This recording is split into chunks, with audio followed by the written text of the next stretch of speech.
The corporate media is very, very obsessed with money, and they want to know how much are you making, because that's what they view as the big marker and measurement for whether a candidate is really connecting with an audience. Well, Bernie Sanders numbers that came out today, I'd say he's connecting and then some. Senator Sanders raised, let's go to the numbers. Senator Sanders raised $18.2 million. $18.2 million over 41 days. So the first quarter is measured by 3 months. So that would be 90 days. Bernie Sanders' campaign only been 41 days. Raised $18.2 million from 525,000 unique donors. Average donation, $20. So even smaller dollars than the last campaign, which was $27. It's not on this article. The majority of donors were under the age of 39. So you not only have the millennial, which is kind of 18 to 34, also have 35 to 40, which is a good sign. So the majority was under the age of 39. What I think, and 900, they just missed 900,000 contributions. So 525,000 donors from 525,000 people donated a total of nearly 900,000 donations or contributions. What is also important, it took them much longer. I think it took them, let me get my tweet here.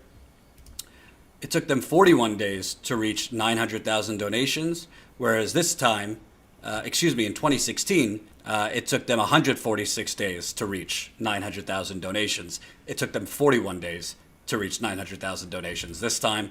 And like I said, majority of donors under the age of 39. And when you add in the money that Bernie Sanders already had, from previous campaigns, he has $32 million. So he raised $18.2 million since the beginning of the campaign 41 days ago from 525,000 people. So that's like $413,000 a day. That's a lot of money. But to me, the money is not the most important thing. The most important thing is 525,000. 525,000. And I tweeted this. Compared to Kamala Harris, who had 138,000 unique donors, that's a lot. That is almost 400,000 more donors, more people that donated. And he did it in 29 less days than Kamala Harris. I'll get to Mayor Pete in a little bit. So Bernie Sanders raised 400,000 more unique donors in 29 less days than Kamala Harris. Also, Bernie Sanders has a significantly lower average donation, $35 lower, which indicates that Harris had more max donations from wealthier folks. And by the way, I reached out to the Center for Responsive Politics yesterday.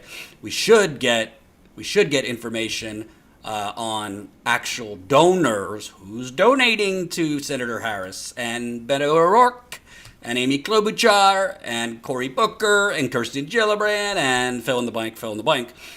We should get that. I think the deadline is April 15th for them to file with the FEC. So we should start having information, which I'm going to dig through so you don't have to. We should have that information in the middle of April, who's donating. But like I said, if Kamala Harris has an average donation of $55, that would indicate that she is making more. There's more donations coming in from wealthier folks. And I think this NBC News article, which for the most part kind of played down Bernie Sanders' money, but at the end they say Harris appears to have raised more of her money from larger donors with an average donation of $55 compared to Sanders' roughly $20, and pulling in only $6 million online, less than half of her total raise. That's kind of important. So if you raise $12 million and half of it came online, Well, in general, small dollar donations come online. So I'd like to know where the other half came from. It doesn't mean that the other half that wasn't online are all mega wealthy people, but it does mean small dollars wise, it seems that most of her small dollar donations were from online, and that would indicate nearly half of her total of 12 million came from small dollar donations, meaning the other half probably came from more maxed out donations, more wealthy bundlers, wealthy people maxing out, but doing it spread across several donations to try and get the contribution amount up. So, Kamala Harris's numbers, I'm not saying raising 12 million isn't impressive, it is. But it depends, what do you actually have a grassroots movement behind you? Because if half of your total comes from small dollar donations and the rest of the other 6 million come from more traditional big money interests, can you really say, I'm for the people, Kamala Harris? Beg to differ. But the devil will be in the details when we find out in the middle of April who is donating. But Bernie Sanders, average donation of $20, 525,000 people, 20% of his donations were new people.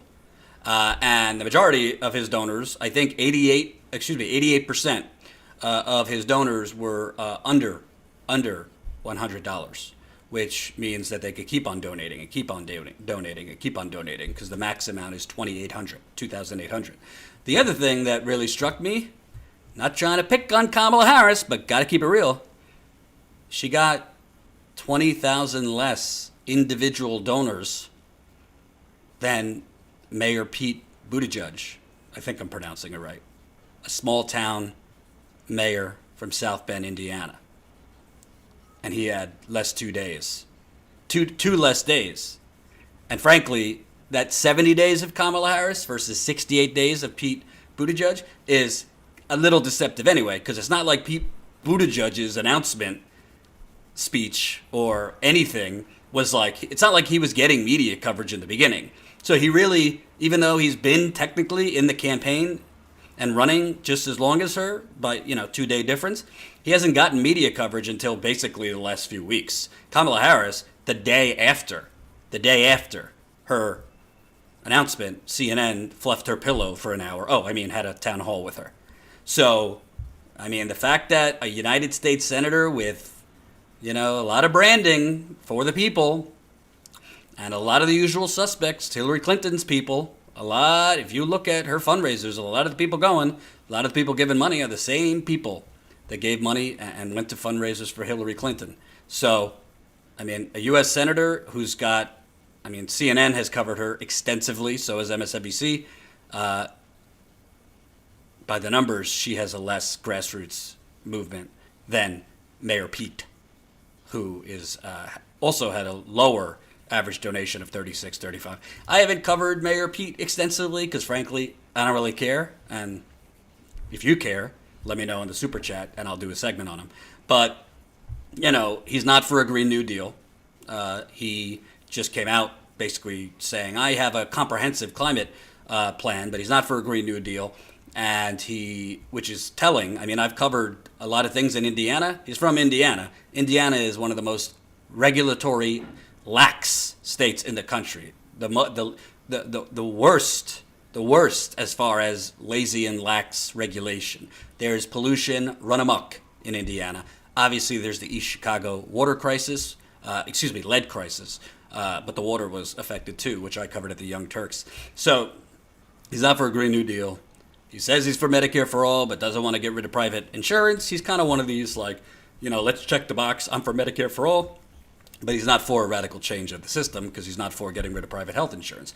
Bernie Sanders has not, private health insurance on the margins can still exist under a government plan. But Bernie Sanders says we need to radically diminish and essentially all but eliminate it. Other countries with universal health care, you can go to private doctors. There are private doctors, but there's not a very expansive lobby that is the private health insurance industry, and that's the difference. So Mayor Pete, he sounds great and fills that box. Oh, he understands the Midwest. He's from the Midwest, and yada yada yada. Sorry, he could be Bernie Sanders' department, secretary of something, but not getting my vote. Not getting my vote. So I think this is pretty important. I mean, CNN is kind of like, I heard a reporter today say, only 525,000 unique donors, like framing it like it's a big disappointment because Bernie's campaign really was pushing closer to like 1 million, individual donors. But I got to tell you, his campaign launched 41 days ago.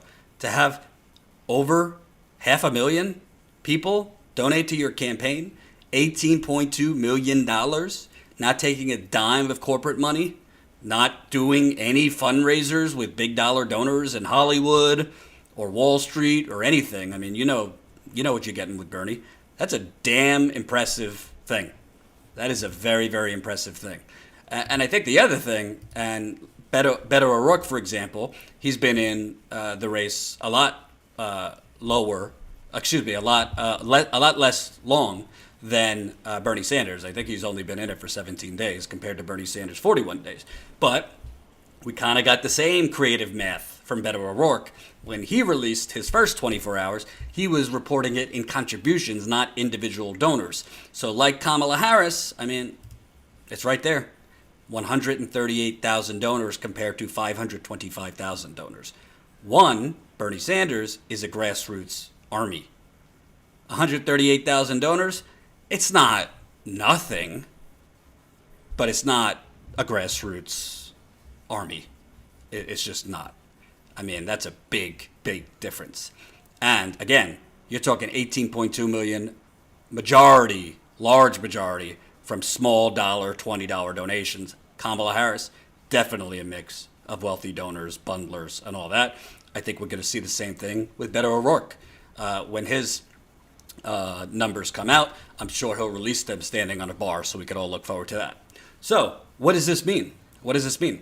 I don't really want to get into the political ramifications of will Joe Biden run now that 2 women have come out. I still think he's going to run, short of a lot more women coming out, making it pretty much politically a non-starter for him to run if you start seeing more women coming out. I happen to believe, I don't want to really play a predictions game because it's a serious topic. Him being, touching and kissing women and, smelling hair, or in the latest example, playing nosies with a woman he didn't even barely knew. I do think you might see more women coming out. This is a man who's been in public life for 50 years, nearly 50 years. And I mean, all you got to do is look at the photos, videos. I mean, I'm pretty sure there's other women out there that have been made to feel uncomfortable. And frankly, the first 2 accusations were, and they said it themselves, do not rise to the, Me Too kind of whatever that standard is. But you might see women come out with stronger accusations. So we'll obviously follow that. But I think what's important here, and I didn't get to ask this question. Bernie Sanders' campaign had a press call this morning. I followed up with his campaign manager, so I'm waiting to hear. But all these polls, and I've been reporting on the fact that I don't think these polls are telling you the truth. And I've reached out to Quinnipiac, I've reached out to CNN, I've reached out to Emerson, still haven't heard back, waiting. I don't think they're going to get back to me, but we'll see. Saying, can you tell me what the actual number in quantity, how many human breathing souls you polled that are age 18 to 29? Or age 30 to 45? Or age 50 and above? Because it's important. That's very important context. If you have polls that are showing Biden up over Bernie Sanders by 10 points, I want to see how many millennials are you polling? How many people under 40 are you polling? How many people over 50 are you polling? Not trying to offend our older viewers, because obviously there's a lot of older viewers that support Bernie Sanders. But, Bernie Sanders obviously has a huge advantage against Biden, Kamala, and others among millennials. So I think what you're seeing here is, you're not getting 525,000 unique donors and still being beat by double digits in polls if the representative sample in these polls is getting a lot of those donors, right? So if in 41 days, the majority of Bernie Sanders' donations came from people age 39 or younger, it just doesn't add up that the majority of his support is coming from people under the age of 39, yet he's being shown to be down double digits in these polls. Well, could it be that they're not really polling? They could be polling people in those age groups, but they are oversampling older people and undersampling younger people. And I went through the polls 2 or 3 times. They do not provide the information for how many people are you polling. If one of them said 1,300 people, okay, did you sample 400 that are age 18 to 29 or 40? Did you sample 500 that are age 50 and above, or 750? I mean, we should know, because polls set a narrative. Polls set a narrative and a story. So we need to know, what is the polling information? How many young people are they polling? Because it does not make sense to me that the Bernie Sanders is crushing in fundraising, majority under age 39, yet double digits. Something doesn't add up. So we'll see if they get back to me. And if they don't, I think that's kind of your answer. They probably aren't getting back to me because they don't want to give out that information, because if they give out that information, then the jig is up. And they don't want anyone to question the integrity of their poll, but you should question the integrity of the poll. We should know. Okay, it would make sense if they get back to me and say, oh yeah, well, we did sample more people over age 50. Well, then it would make sense that Joe Biden is up 10 points in a lot of these polls. So we could look at the poll with an asterisk. Hope you enjoyed that last video. Hop on over to statuscoup.com, where you could sign up for our email list and become a member for as low as $5 to $10 a month. Membership is how we grow. That's statuscoup.com/join. And remember, join our email list so we can grow the revolution with you.